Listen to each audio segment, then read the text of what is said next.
এই দুর্বৃত্তদ শিবির জামাত এবং বিএনপির যারা সন্ত্রাসী এদের বিরুদ্ধে যথাযথ ব্যবস্থা নিতে পারবো। এবার অত সহজে ছাড়া হবে না। রাজনীতি করে ছাত্র রাজনীতি করে এসেছি, আমি রাজনীতি করে ছাত্র রাজনীতি করে এসেছি। এখানে শিবির পরিকল্পিতভাবে প্ল্যান করে দীর্ঘদিন থেকে প্ল্যান করেই তারা এসেছে। বিএনপি সম্পূর্ণ মদত দিচ্ছে। আমার পোস্ট ইন্টারনেট চালু করার পর এবার প্রধানমন্ত্রী যে বক্তব্য দিলেন, কাউকে ছাড় দেওয়া হবে না। যে নাশকতাকারী যারা এই ধরনের কাজ জ্বালাও পোড়াও বা ডাটা ভবনে আগুন দিয়েছে তাদেরকে কাউকে ছাড় দেবে না। এমনকি বিএনপি জামাত শিবির যারা আছে তাদেরকে, দেশি ও বিদেশি যারা আছে তাদেরকে কাউকে ছাড় দেবে না বললেন মাননীয় প্রধানমন্ত্রী শেখ হাসিনা।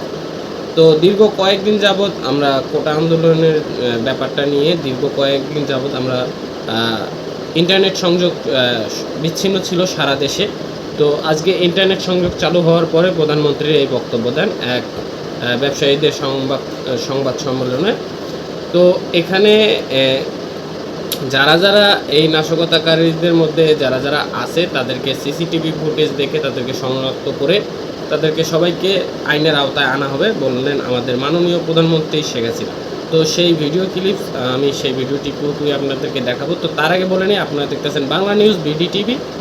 তো যারা যারা অলরেডি সাবস্ক্রাইব করেছেন সবাইকে অসংখ্য অসংখ্য ধন্যবাদ। যারা এখনও সাবস্ক্রাইব করেন নাই প্লিজ সাবস্ক্রাইব করে পাশে থাকা বেল আইকন বাজিয়ে দেবেন। আর সারা দেশে যেহেতু ইন্টারনেট সংযোগ বন্ধ ছিল সে কারণে সবাই অনেক নিউজ আমরা পাই নাই। তো সেই নিউজও আমার চ্যানেলে পেয়ে যাবেন, তার সেজন্য আমার চ্যানেলটিকে সাবস্ক্রাইব করে পাশে থাকা বেল আইকন বাজিয়ে দেবেন। আর ফেসবুক কেন বন্ধ থাকবে সেটা তার একটা ভিডিও আমার চ্যানেলে আছে, সেটা আপনারা চাইলে দেখতে পারেন।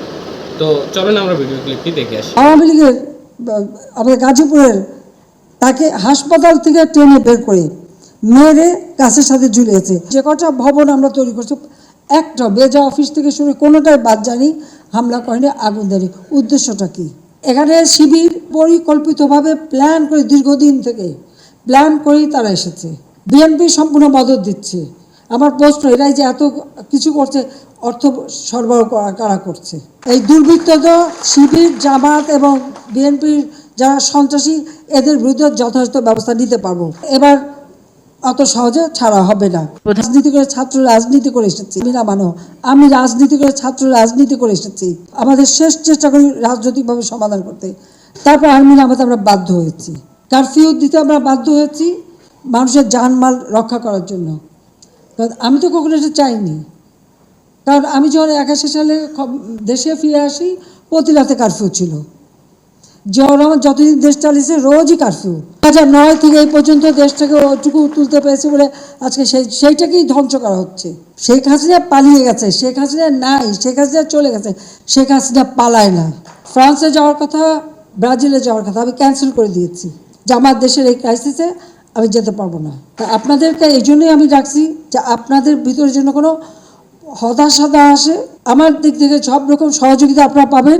এই ছিল আজকের ভিডিও। আপনার ভিডিওটি যদি ভালো লাগে তাহলে ভিডিওটিকে লাইক করুন, শেয়ার করুন, কমেন্ট করুন। আর আপনাদের মূল্যবান মতামত আপনারা কমেন্ট বক্সে কমেন্ট করে জানাবেন। তো আপনারা যারা যারা অলরেডি চ্যানেলটিকে সাবস্ক্রাইব করেন সবাইকে অনেক অনেক ধন্যবাদ। যারা এখনও সাবস্ক্রাইব করেন প্লিজ সাবস্ক্রাইব করে পাশে থেকে বেল আইকন বাজিয়ে দেবেন। এরকম নিত্য নতুন ও আপডেট লেটেস্ট ভিডিও সবার আগে আমার চ্যানেলে পেয়ে যাবেন। ধন্যবাদ, দেখা হচ্ছে নেক্সট ভিডিওতে।